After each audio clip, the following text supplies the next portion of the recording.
So, welcome again to lecture number 10 of this course on solar photovoltaics. So, in the last lecture we were talking about carrier statistics in semiconductors. So, we talked about the carrier statistics.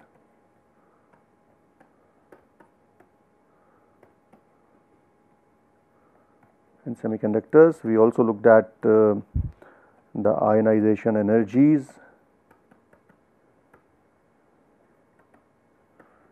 of dopants, and then we looked at carrier concentration relations,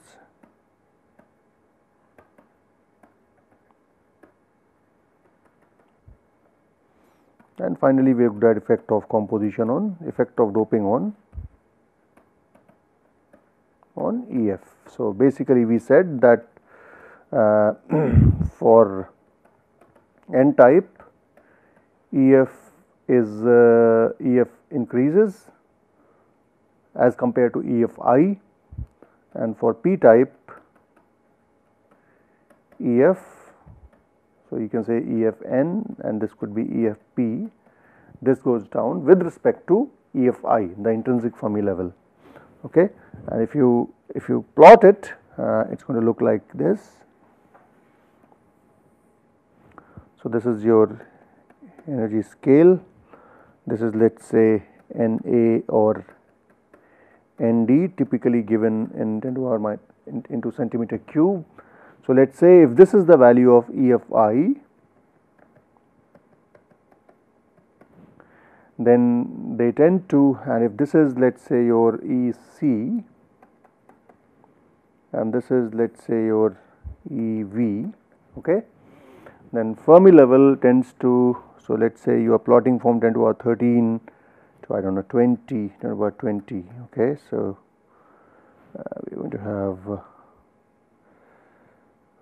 14, 15, 16, 17, 18, 19, I don't know 20, 21, okay, 14, 15, 16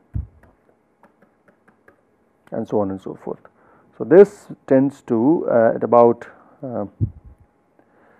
somewhere in this range, the semiconductors tend to become, it is almost sort of a straight line, okay, and it gets very close to, and from this side also it tends to sort of. So, when this gap is, so you can see that at very high doping level, the Fermi level, so this is EFN and this is EFP, let me put it using different this color, okay, and this would be for the P type, okay. So, you can see that as it approaches high doping levels, it tends to touch the conduction band, which means it becomes like a metal, okay. So, since the EFN and EFP get closer to EFP, EFN gets closer to EC and EFP gets closer to EV as you keep doping the material, there comes a limit when this gap is smaller than 3 kT. So, this is the limit you have of 3 kT, okay. So, when the gap is smaller than 3 kT, then what the semiconductor converts into what we call as a, so when EC minus EFN or EFP minus EV is less than 3 kT, then what we make a semiconductor is called in this case as degenerate semiconductor. It becomes like a, basically it tends to become like a metal, okay. So, essentially Fermi level is almost merged into the valence or conduction band, alright. So, this is the effect of concentration on Fermi level. Now, let us look at the effect of carrier concentration, effect of temperature on the carrier concentration. So, let us see.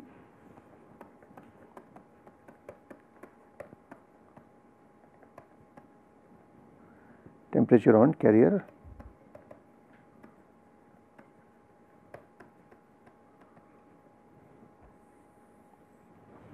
Now, in case of, so when you plot, let us say for a n type semiconductor, n divided by, let us say, Nd, okay, as a function of temperature in Kelvin, okay. So, n divided by Nd will be equal to 1 at certain place, then it will be 0 at certain place, it will be half, and then it keeps increasing as you go to high temperatures, okay. So, 1.5, 2 and so on and so forth. Now, what happens in semiconductors is, for a, you can see that for a n type semiconductor, for an intrinsic semiconductor, Ni is proportional to exponential of minus Eg by 2 kT. So, there is an exponential dependence upon temperature for the carrier concentration, and carrier concentration at finite temperatures keeps increasing exponentially as a function of. So, if you plot Ni would follow a behavior like this, okay, exponential kind of behavior, Ni divided by Nd. So, this is Ni by Nd, okay. Now, for the same thing, if you plot for extrinsic semiconductor, then initially the carrier conductivity, the carrier concentration is very low or almost equal to 0, then it keeps increasing and then it flattens out at some temperature, and then it starts following this intrinsic behavior. So, there are 3 regions in which carrier concentration in a semiconductor changes. The first region is called as freeze out region, and this is called as extrinsic region, and this is called as intrinsic region, okay. So, initially what happens is that so what is the meaning of this extrinsic region? So, when you look at this at the 0 Kelvin, at 0 Kelvin, let us say this is the situation, this is your EV, this is your EC, and somewhere here we have ED, okay. Now, when the material is at 0 Kelvin, all the electrons which are sitting at ED, so when T is equal to 0 K, they do not get excited to EC, which means there is no carrier concentration, and since these carriers cannot reach here, there is nothing which can reach here also. So, as a result, the carrier concentration is very close, is 0 at 0 Kelvin, and as you slowly increase the temperature, because there is a certain energy has to be crossed, the carrier concentration starts increasing only at a certain temperature, and it keeps increasing until your temperature is high enough so that all the carriers from donor levels are able to excite to the conduction band. So, this is when you reach the boundary of extrinsic region, when N becomes equal to Nd, which means all the electrons which you have in conduction band are because of donor impurities, or in acceptor, in the p type semiconductor, it will be equal to the acceptor impurity concentration. So, you can write this, you know, it could be equal to, so this is Ne, this could be NH divided by Na, okay, or for p type, and for p type instead of Ed you will have Ea, okay. So, it continues to remain in extrinsic region until you reach significantly high enough temperature, so that you are able to excite now the electrons from the valence to the conduction band in significant numbers. So, when that starts happening, your intrinsic carrier concentration takes over the extrinsic carrier concentration. So, you can say that in this region Ni outweighs Nd, in this region Ne is equal to Nd larger than Ni, okay. In this region your Nd is larger than Ne because you are not able to ionize Nd, okay. So, you can say that this is equal to Nd plus, here you can write N. So, donor impurity atoms are not ionized, as a result your electron concentration is lower in the lower temperature region. When you reach sufficient and high enough temperature, all the donor atoms gets ionized, as a result all the electrons which are in the conduction band are due to donor atoms, and hence their concentration is equal to concentration of donor atoms, but it is far bigger than the intrinsic carrier concentration, because you are still in the low temperature regime. When you reach high temperatures, then intrinsic carrier starts building up in number, and soon they take over the extrinsic character. So, as a result, semiconductor always shows three regimes: freeze out, extrinsic and intrinsic. What happens at low temperature, for example? So, we looked at 0 Kelvin.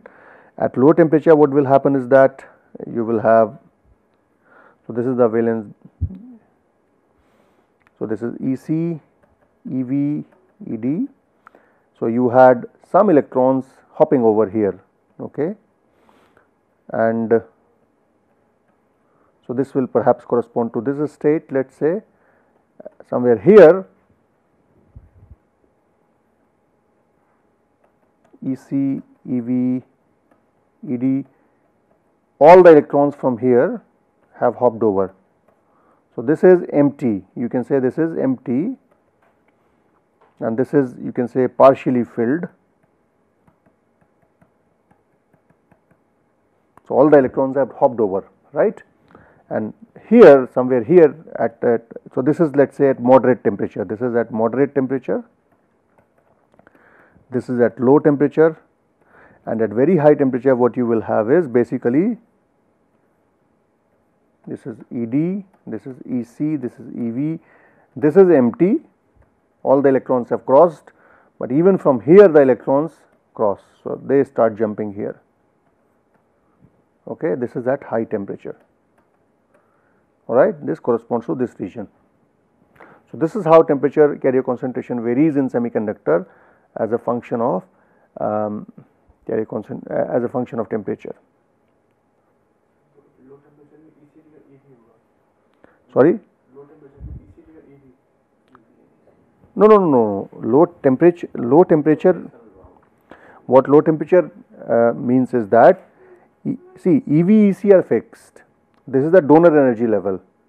So, when the atoms, when the electrons, the impurities which are to which this donor level corresponds to, they do not get ionized. There is certain amount of ionization energy which is thermally provided. When the temperature is very low, then thermal energy is kT, right. When T is very low, this kT is very low. When kT is very low, you are not able to excite the electrons from here to here. So, which means there are no electrons for conduction. The electrons were supposed to come from the donor level, but they cannot move to conduction band because the thermal energy is very low. So, as you keep increasing the temperature to higher temperatures, you get enough thermal energy to overcome the ionization energy of donor atoms. As a result, the electrons from this stage, they go there, and at slightly higher temperature. So, they start going, but they do not all of them go, it is a probabilistic process, right.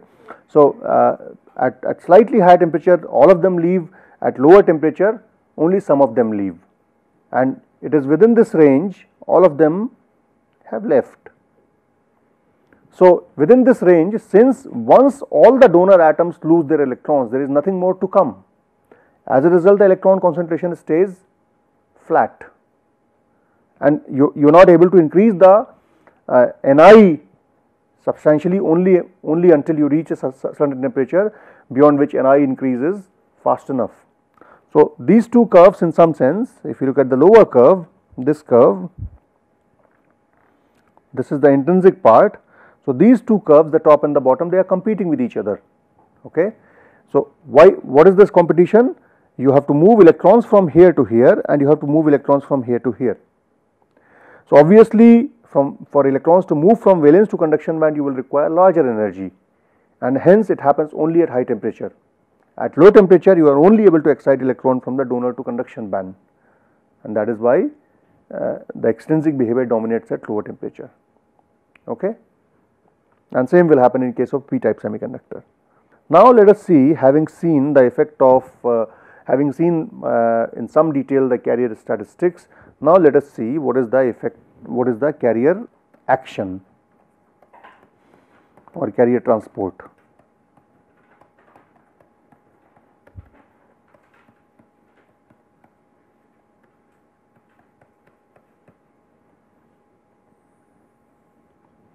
So, just like we write for metals we write sigma is equal to Ne mu, right.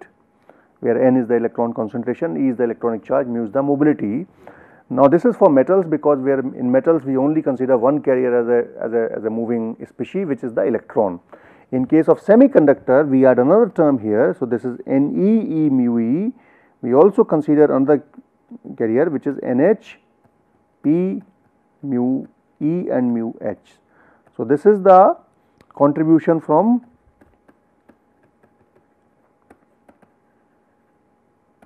electrons, and this is the contribution from holes. Now if you say that E is equal to P and for intrinsic semiconductor, Ne is equal to Nh is equal to Ni for intrinsic semiconductor, then you can write sigma to be equal to Ni E mu E plus mu H. Okay. So depending upon the relative magnitude of mu E and mu H, one of them will dominate. However, for extrinsic semiconductor, the expression changes a bit. So we are saying that sigma is equal to Ne E mu E plus Nh P mu E. Okay. So P is the whole charge and E is the electronic charge, which are plus and minus 1 in both cases. Now let us say for an N-type semiconductor, we are saying that Ne is equal to Nd, which is a lot higher than Nh, and Nh is equal to Ni square divided by Nd. So sigma N becomes in this case Nd E mu E plus Ni square divided by Nd into P, sorry, this should be Nh, P mu H. Okay. Now since this component is very small, this is small, this tends to dominate. So as a result, sigma for N semiconductor is almost equal to Nd E mu E. Similarly, for a P type semiconductor, the sigma P tends to be equal to Na E mu H. Okay. This is what the carrier concentration and the conductivity of these two semiconductors will be. Now in general, there are two methods of conduction in semiconducting materials. The first one is called as drift and second one is called as diffusion. These are the two mechanisms under which carriers move in semiconductors. Now this is the conductivity. Okay. The current that you obtain is equal to J is equal to sigma E. Okay. This is pertaining to drift part, where carriers move under the influence of electric field. But you may also have a current because of, current is because of motion of charges. The charges do not necessarily move only because of electric field. They can also move because if you have a concentration gradient. So a concentration gradient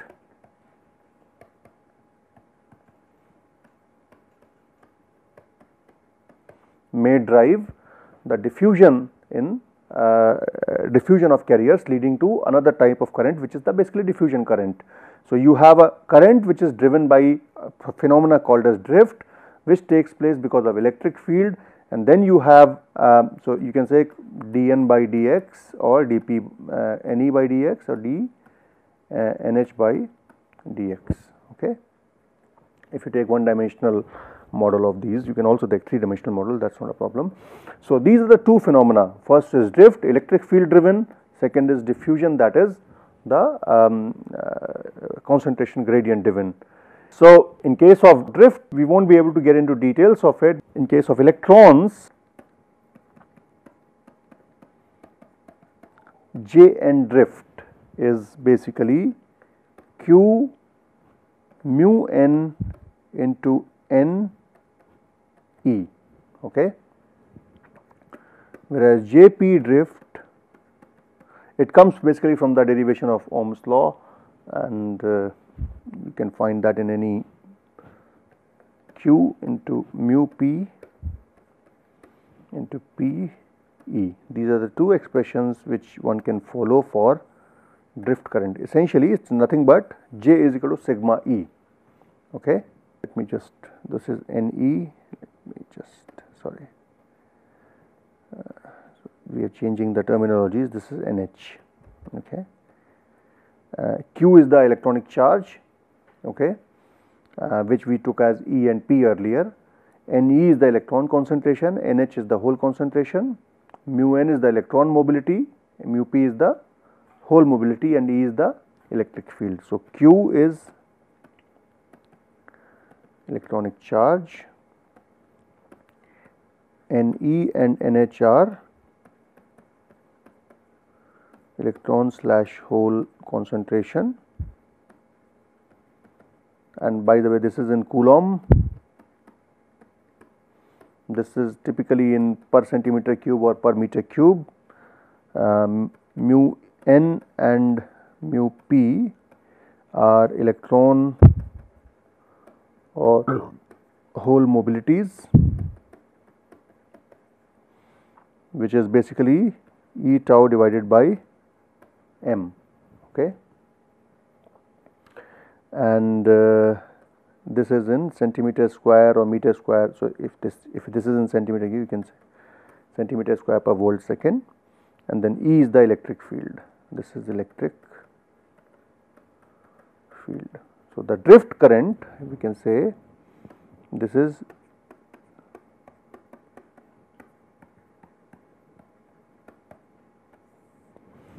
drift current is basically nothing but Ohm's law. Now, an important parameter in semiconductor is mobility. Mobility, the standard unit, it is called as mu, and the standard unit is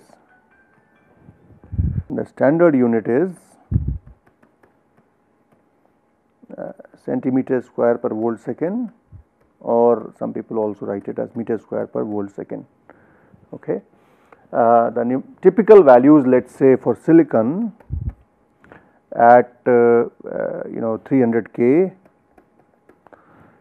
So, if you have Nd is equal to 10 to the power 14 per centimeter cube, Na as 10 to the power 14 per centimeter cube, then mu n is approximately equal to 1360 centimeter square per volt second, and mu h, what are we writing it as, mu n mu p let us say, mu p is equal to approximately 460 centimeter square per volt second. So, generally for semiconductors like silicon, the electron mobility is a lot greater than the hole mobility,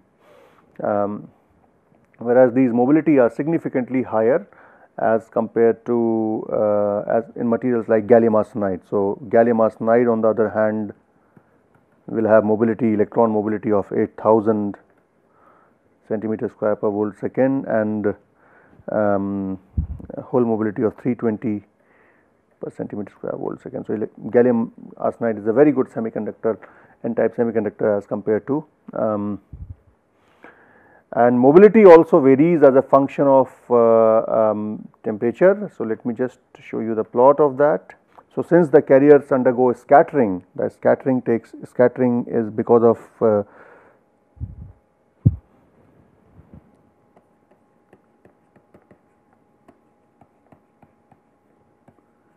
carrier movement undergoes scattering, and this scattering could be because of lattice vibrations, which is called as thermal scattering, and then you have impurities, right, because you have dopants. So, they also cause the carriers to scatter. So, when you have this scattering taking place, then one can write, and generally since mobility depends upon the relaxation time, we are saying that it's mu is equal to E square tau divided by m. This tau is the relaxation time. Okay. Relaxation time means the time which is spent for a carrier between two successive collisions. So it undergoes collision with the lattice, it undergoes collision with the impurities, and higher the tau, higher the mobility will be. So this tau is expressed as 1 over tau phonon plus 1 over tau impurities. You might also have defects like dislocations, vacancies, etc., and so on and so forth. There are various contributions to it. Generally, so this tau decreases when you increase the impurity concentration or you increase the temperature, because when the temperature increases, the lattice atoms tend to vibrate more. As a result, there is more scattering of carriers, and when you increase the impurity concentration, then again the carriers tend to get scattered more. So generally, so if you look at the first impurity dependence, so if you write mu n or mu p as a function of Na or Nd, at lower concentration it is relatively flat, but at higher concentration it tends to go down. So this is would be, let us say, at about 14 per centimeter cube, and the crossover will come at about 16 or so, and then this would be at about 18 or so. This is at 300 K, and the values would be this would be about, I don't know, 1200, this would be about 300 or 400, something like that. Okay. So this is for electron and this is for hole. So both electron and hole mobility decrease as the impurity concentration increases, but they also tend to change with the temperature. The mobility, as you plot with respect to temperature, so let us say mu versus temperature, and at lower doping concentration they tend to change a little faster, and if you look at the variation, if you look at the slope of this plot, the slope of this plot is approximately 2. So it goes as it were minus 2.2 or so if you plot it approximately, the slope. Yeah, and so they tend to vary little faster as lower doping levels. At higher doping levels they tend to be relatively in this fashion. So you can say this is increasing dopant concentration. So dopant concentration leads to reduction in mobility, and temperature also tends to lower the mobility. So this is temperature. So this is true for both mu n and mu p. So, or you can have mu e and mu h. I think we will interchange some of these terms sometimes, but mu e is nothing but mu n and mu h is nothing but mu p. Okay. So this is how mobility varies as a function of impurity concentration and temperature. So this is the drift part, and the diffusion part would be, we will discuss in the next class. I think we have run out of time today. So we will discuss the diffusion part and other aspects of carrier concentration and their change, the current generation and recombination generation, etc., in the next few lectures. Okay. Thank you.